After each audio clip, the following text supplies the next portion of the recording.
Pagpasok pa lang namin sa entrance guys, bumungad na sa amin ang rebulto ng St. Vincent Ferrer. Talaga naman nakakamangha at pinagmamalaki ng bayan at sa buong probinsya ng Pangasinan guys.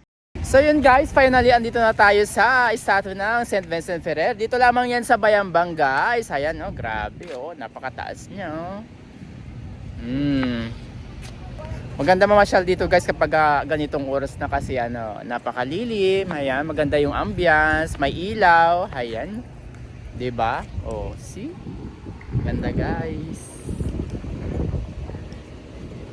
Bilang paggunita sa ika-405 founding anniversary ng Bayambang, ang ika-400 taon ng St. Vincent Ferrer Parish Church, gayon din ang 600 death anniversary ni St. Vincent Ferrer, isang dambuhalang estatwa ng santo ang itinayo noong April 5, 2019. Ang St. Vincent Ferrer statue ay isang napakalaking estatwa guys, grabe. Dito lang yan sa bayan ng Bayambang, Pangasinan guys. Ang istruktura ng St. Vincent Ferrer ay umaabot sa taas ng 50 meters guys o 164 feet at kinilala rin ito guys na pinakamataas sa bamboo sculpture sa buong mundo ng Guinness World Records guys. Ayan oh, noong April 5, 2019. Ayan guys, magtitika picture muna kami. Ayan. Maganda pala yung ano, yung ambience dito kapag ganyang gabi na, 'di ba?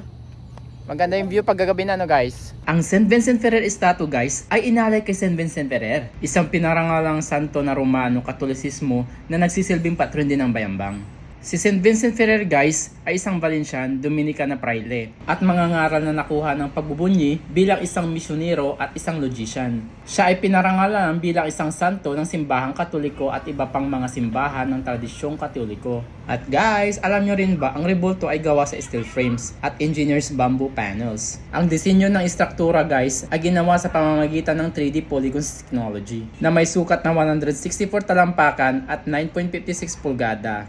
Sinasabing ang estatwa ito ay mas matangkad kaysa sa Statue Liberty sa New York guys. Alam nyo ba? O real fact yan tayo.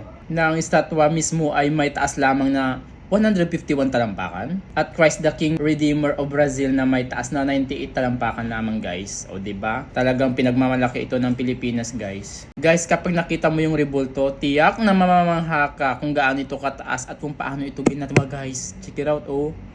So tara na guys, pag may time kayo dito, visit nyo lang ito guys, at free.